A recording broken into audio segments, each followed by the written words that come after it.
What's up, ladies and gentlemen? Welcome in to 1TS Daily right here at One True Sport. I'm your host, Zack Heydorn. Super pumped to be here. It's Wednesday, June 19th, 2024. I'm in a very, very hot Chicago, and good to be with you. We got a lot to talk about, a little bit of a different environment today, a little bit of different background. Had to jump on the show from a different location than usual, but I'm pumped to be here, and we've got a lot to talk about, a lot to get to. For those of you who are joining me on YouTube, thank you so much. If you're joining me on Twitter, appreciate it. Thank you so much. Do me a favor, while you're here and while you're enjoying the show today, hit subscribe on the One True Sport YouTube channel. We've got all sorts of amazing things hitting the channel in the next few weeks. Really cool programs and cool content with legends and a slew of other stuff that you are going to definitely want to check out. So it's One True Sport right here on YouTube. Hit subscribe. If you like our videos, I'd certainly appreciate it. High five, a virtual high five if you can do that. Helps us out with the algorithm. Helps us keep growing, which is what we want to do here. If you want a bigger One True Sport experience, and you want to dive headfirst into all that we do, head over to onetruesport.com right now and check out what our membership options are. We've got a lot of different membership tiers with different perks, all I think are really cool and will be really impactful for you as a pro wrestling fan. So once again, it's onetruesport.com. If you haven't checked out Brass Ring Media yet, you can do that as well. That's my personal shop. Me and my team, we do all sorts of long-form analysis of pro wrestling there on a day-to-day basis. And so you can check us out on YouTube.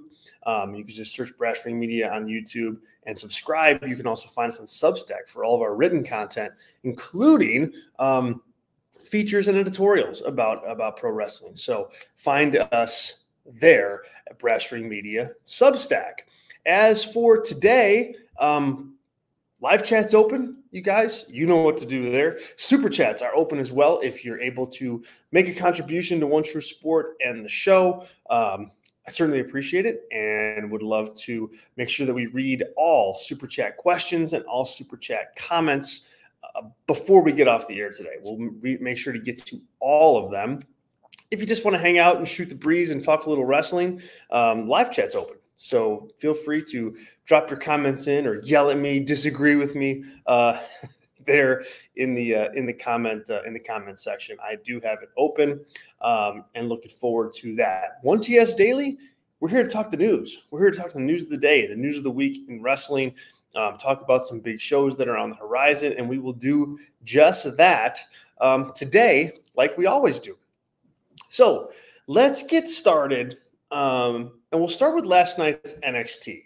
And what's up to Liam in the live chat? Hi, Liam. What's going on, man? Thanks so much for joining us. Appreciate you. Glad to have you here, and looking forward to hearing some of your takes on some of these news stories that we're going to get to.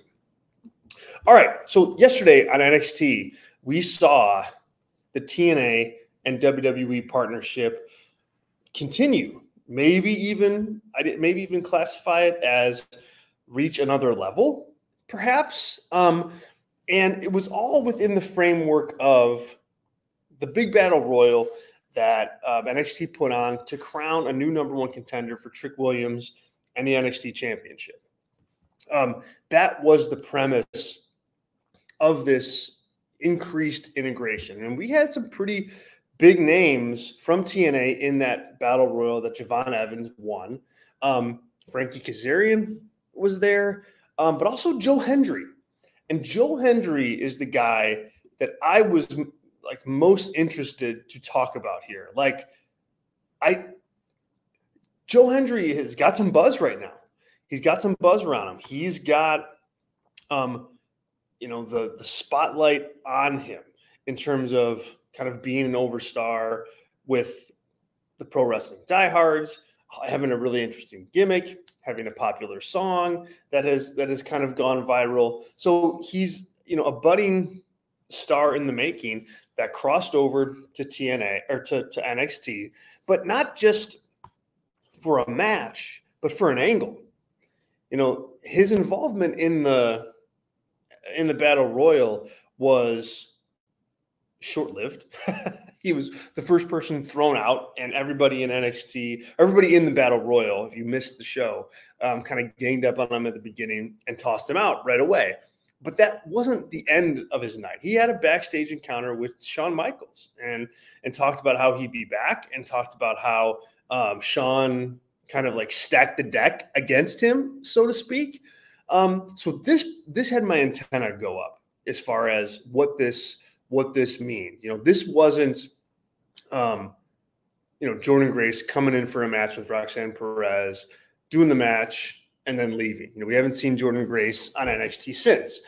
This seemed to plant a seed where we might see Joe Hendry more often in NXT, and that's what takes this partnership to another level between TNA and between WWE and between TNA and NXT more specifically. So it's something to watch. Liam says here in the chat, thought it was great to see Frankie Kazarian and Joe Hendry show up in NXT. Yeah, I mean, Kazarian's Kazarian, right? I mean, he's like an NXT guy. He's like an NXT guy, TNA guy, a former AEW guy, independent guy. I mean, he's kind of a journeyman pro wrestler who's seen it all, done it all, been involved in some big stuff, but has never really been featured. So he's kind of, I thought he was just kind of like a depth guy in the Battle Royal. Like, we need to have more names from other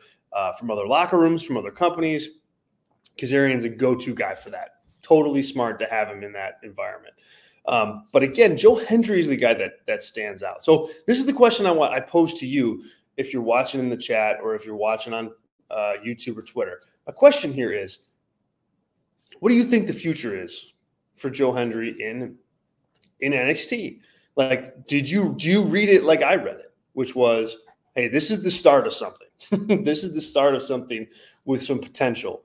This is the start of a storyline between TNA and NXT, and not just random appearances by TNA stars in NXT or vice versa.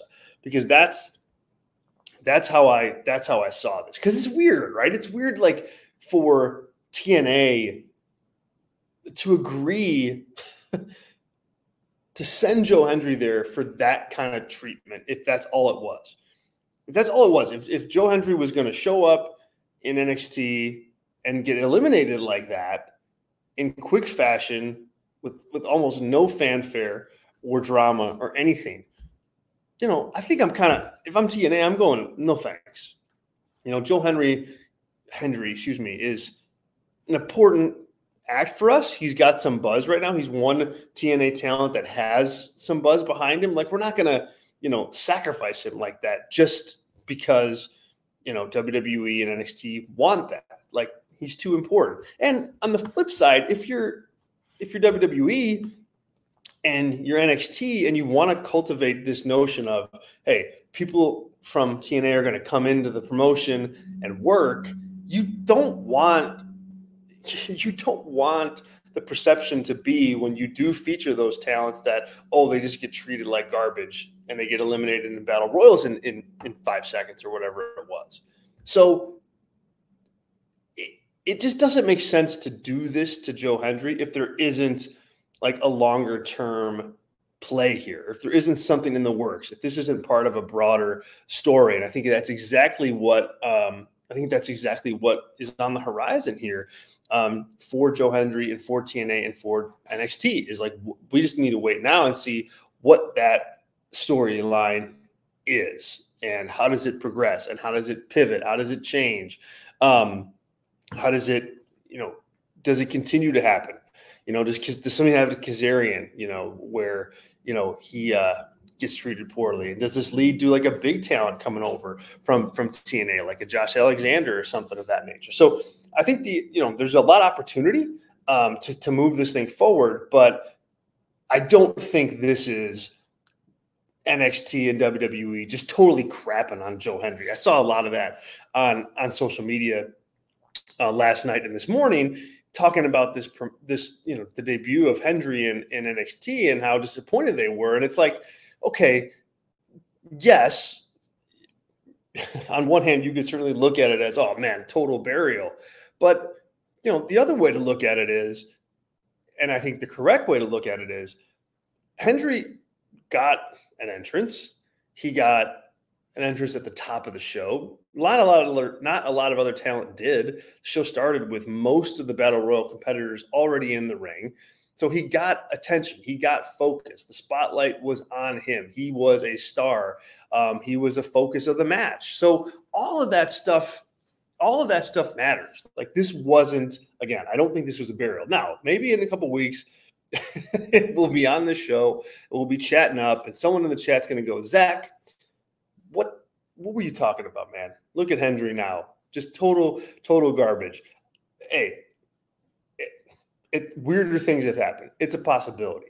I just don't see how that benefits NXT or WWE. Like, it doesn't benefit them to do that, to treat like incoming talent that way. That's why it was always so weird when Vince McMahon would do that kind of stuff with his talent and with new acquisitions. Because it's like, wait a minute, they're on your TV now. Don't you want to make something of them? And I think that's what's at play here. And I think Shawn Michaels and Triple H and Paul Levesque, they understand that. So if you're a big Joe Hendry fan, I wouldn't worry about how he was used. I think he's going to be just fine, and I think he's going to be central to something significant, moving forward here as the TNA and WWE relationship continues to grow. And we don't know where that relationship is going to end, so it's all kind of a work in progress in terms of how we analyze different news hits that pop in on the subject. Liam says here, Joe Hendry's got a lot of buzz lately, especially over in the UK. He's going to be at an indie show that I'm going to on Sunday. Oh, that's interesting, Liam. What indie show is that? I'm interested to hear what show that is. And on Monday, you should definitely pop back in and let us know how it was, and let us know what the reaction to Joe Hendry was, because I think it's he does have some buzz, and so you'll see quick just how far that buzz reaches. So let me know. Pop in on the show on Monday for sure if you weren't planning on it. Now plan on it so we can get that in-person report from you. I think that'd be really cool. And have a good time. All right, moving on. More news. So I don't know if you guys saw yesterday, but a pretty big piece of news dropped, and I think generally, like, it got covered in a big way. But to me, like, it stood out as like a huge kind of moment for AEW. And that is concerning their pay-per-view catalog. So yesterday it was announced that Triller will now be offering different packages for the back catalog of AEW pay-per-views, dating back to their first one, Double or Nothing 2019. You can find more information on that on just find Triller on Twitter. They've got all sorts of different posts and links as to what the packages are and what the price points are and how to access them. So find them at Fight TV on Twitter. But yeah, Triller now offering the back catalog of AEW pay-per-views. So a couple different ways that I want to approach talking about this. The first is from the fan perspective, because that's what we are. That's what we are. That's what you are. We got to look at it from that angle. And from that angle, this is pretty cool, right? I know they had some issues yesterday with all the pay-per-views showing up on the feed and people not necessarily getting what they paid for, but this is a big moment for fans. Like, there have been a lot of AEW pay-per-views now. I mean, the company is almost 5 years old, and people want to relive some of those memories. People want to relive some of those matches, some of those moments.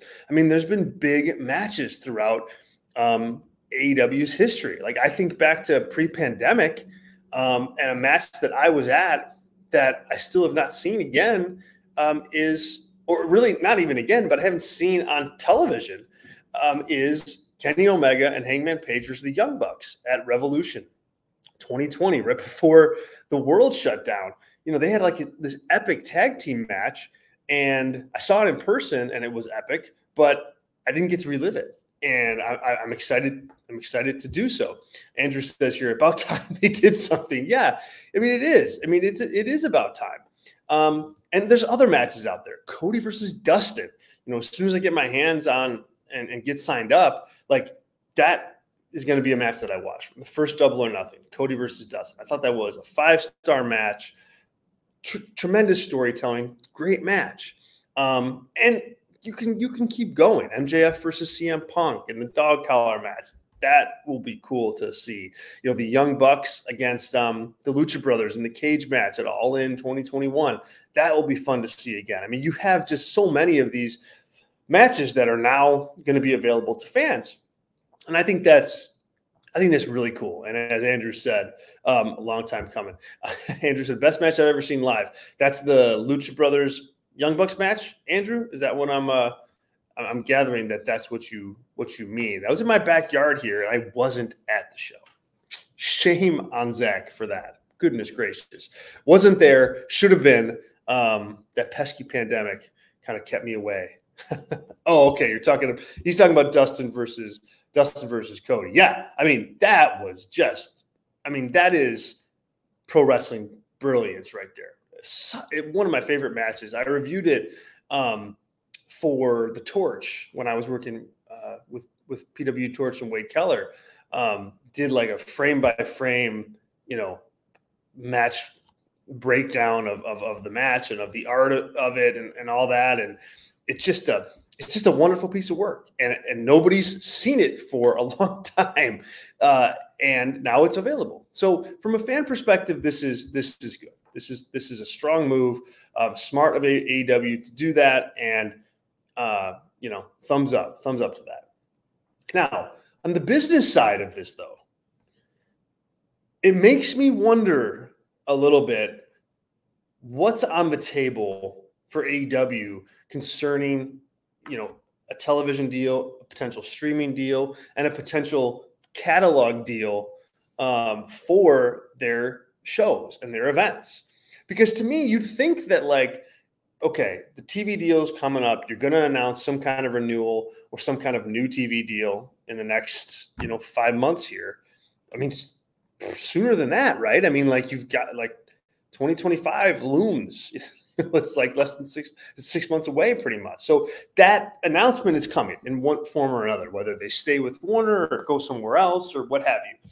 And you'd think that if you're going to, put your catalog of content out there again, whether that's your pay-per-views or previous episodes of Dynamite or the full catalog of Rampage, or I don't know, all the Battle of the Belts events, or whatever, assuming you're going to have a hub for that content somewhere, I feel like you'd want to make that central to your big TV announcement, and give people a reason to commit to that partner. So and what I mean by that is if AEW content is going to be on HBO Max, right? Or I guess it's just Max these days.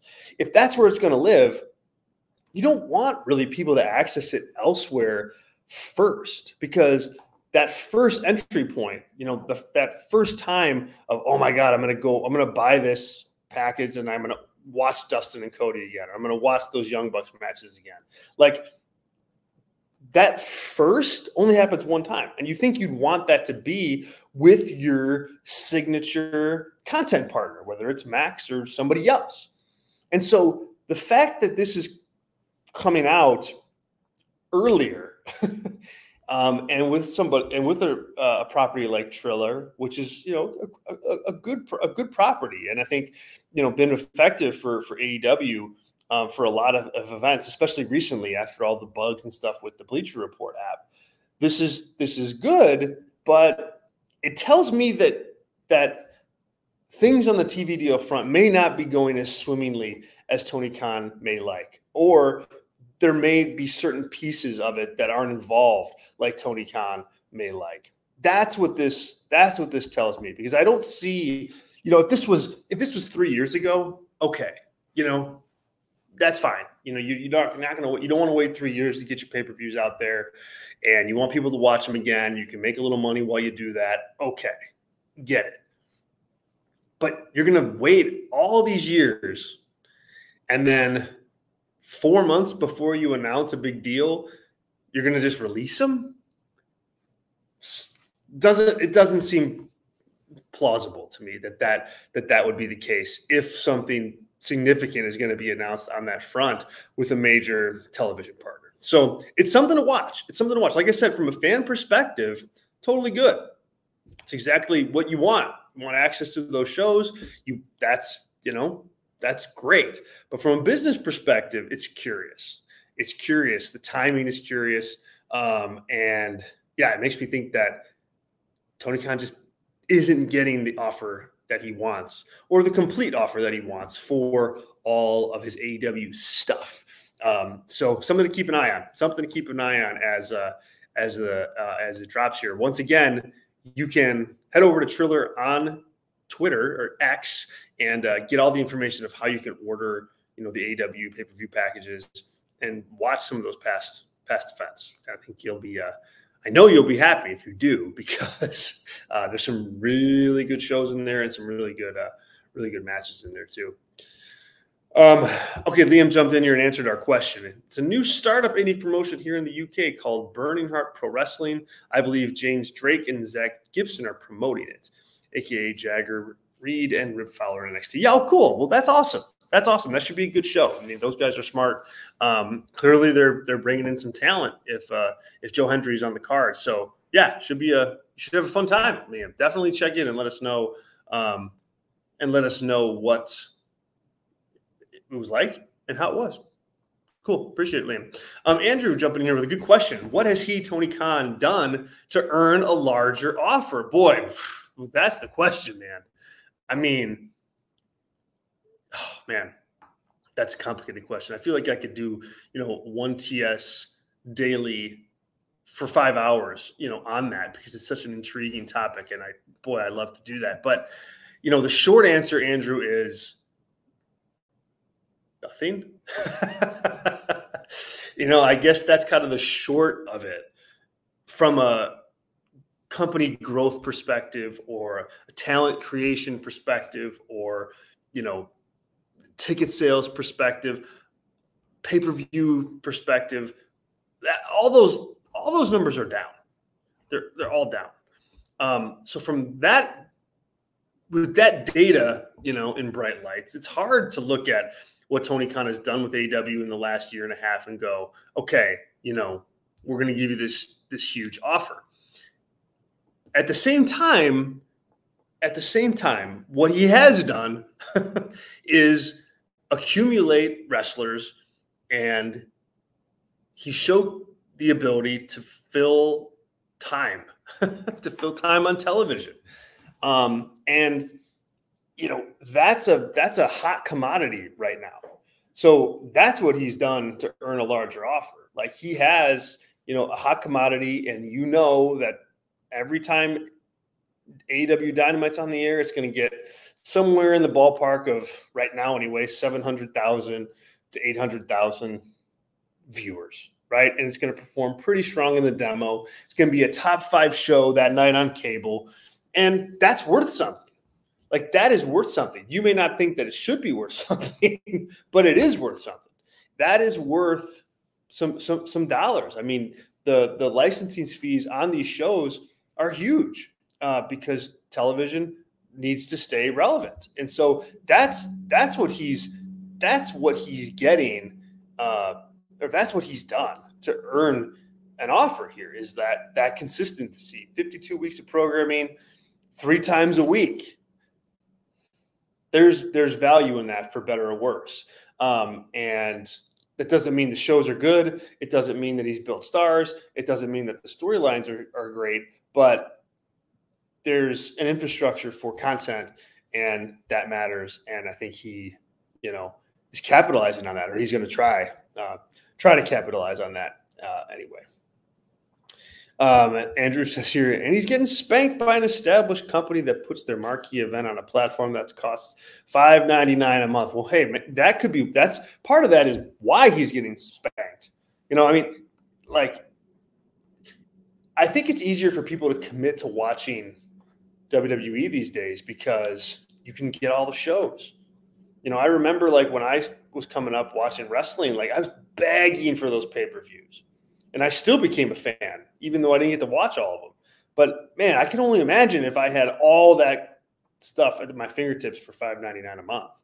Like, they would have for sure had a viewer for life. They did. But, can you imagine, like, as a kid now, you're, like, watching WWE and you find Monday Night Raw, and then you realize, oh, man, I already have access to all these big shows, or I already have access to this back catalog stuff.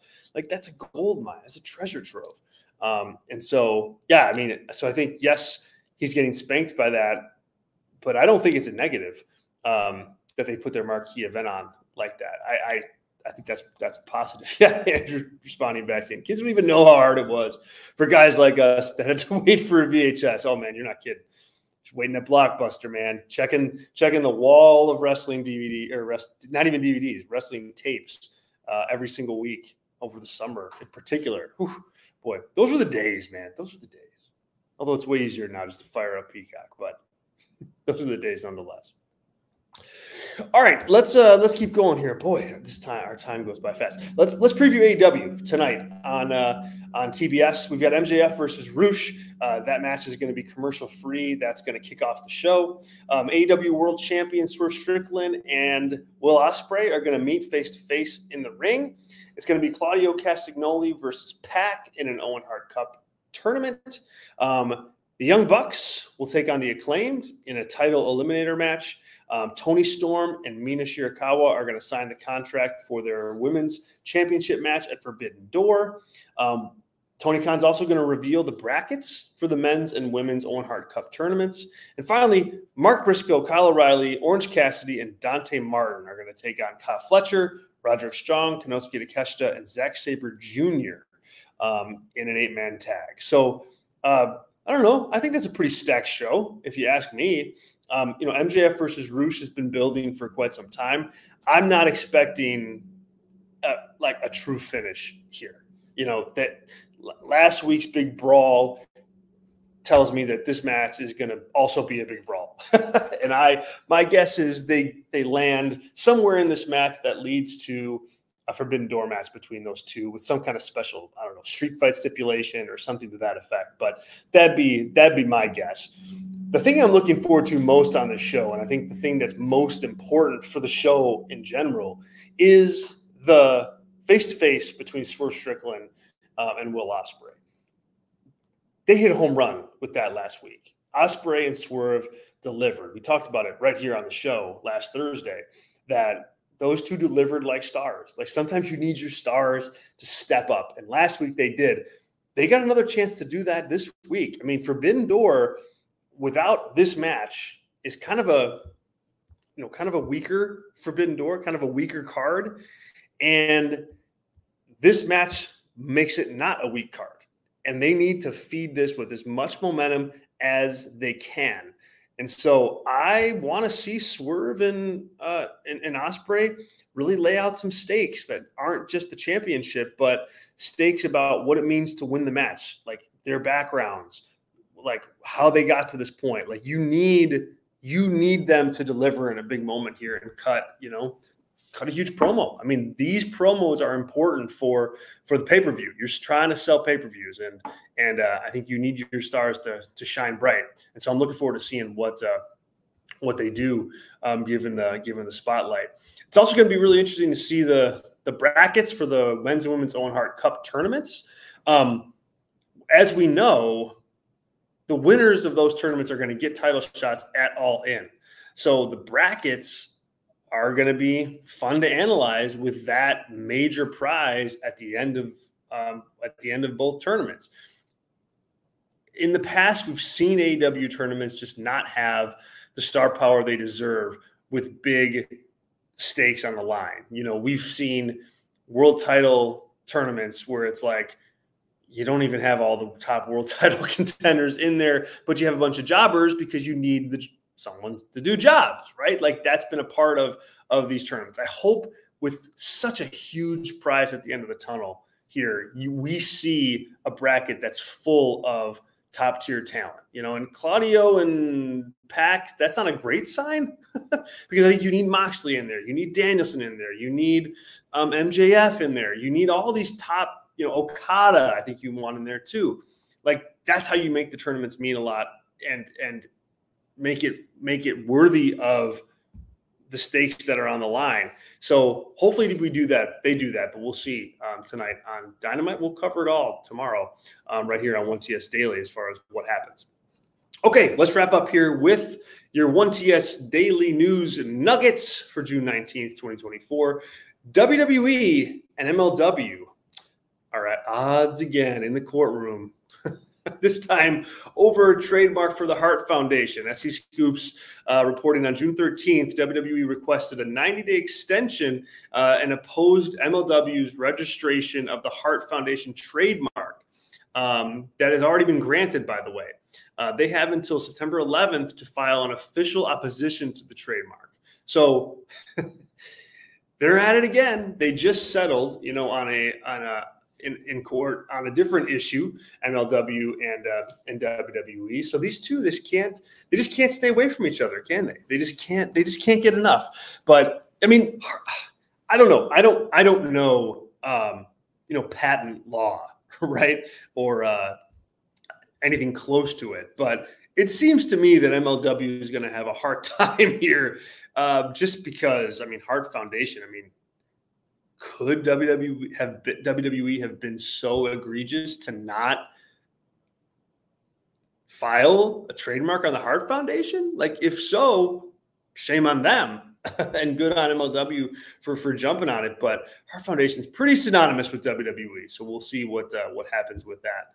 Also, Kevin Kelly, former AEW announcer and former New Japan Pro Wrestling announcer, says that Tony Khan lacks big picture vision. And has made himself the face of the company. He told this to Eric Bischoff on 83 Weeks as a special guest. Does Eric Bischoff have any bad blood with Tony Khan? I don't know. Someone in the chat help me out on that one.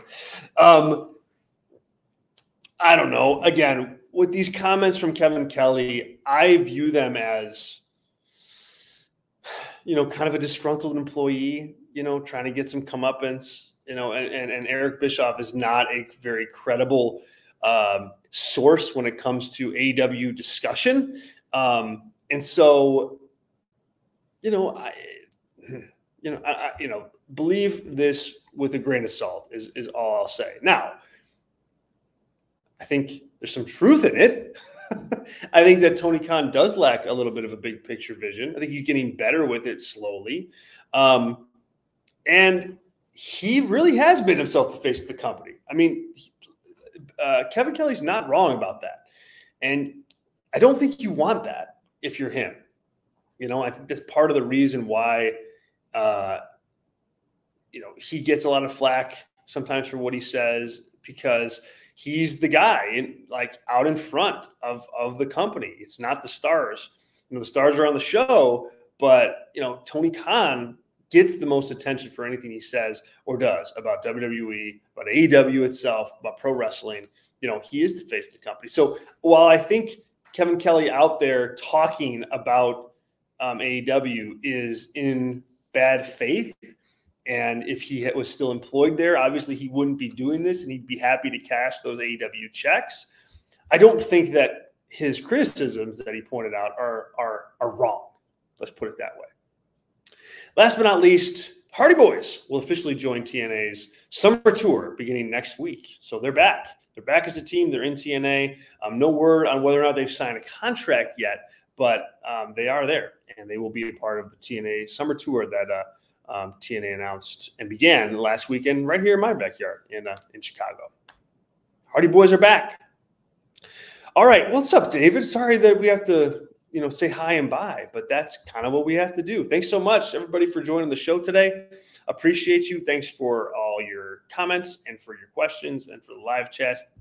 Thanks to everybody who tuned in on YouTube. Thanks to everybody who tuned in on Twitter. If you haven't done so yet, head over to OneTrueSport.com. Check out our membership options. Appreciate you guys in advance for doing that and signing up. Oh, thanks, David. Appreciate you, my friend. Our first super chat of the day here from David. Have a coffee break, Zach. Doing a great job. I definitely will. I'm gonna head out right now, grab that coffee on David. I appreciate you, man. Thanks so much for supporting the show and for being here. Really a pleasure to have you jump in, and hopefully you'll join us tomorrow too. Tomorrow we'll talk a little bit of AEW. We'll talk about Dynamite and what went down. If you want to catch more of what I do on a regular basis, long form, you can find me at Brass Ring Media. Boop. Right there. Just find us on YouTube. We've got live shows all throughout the week. We've got written content at Brass Ring Media on Substack. So search Brass Ring Media Substack. Both free ways to get more of what I do. Cool. Thanks so much, you guys. I appreciate it.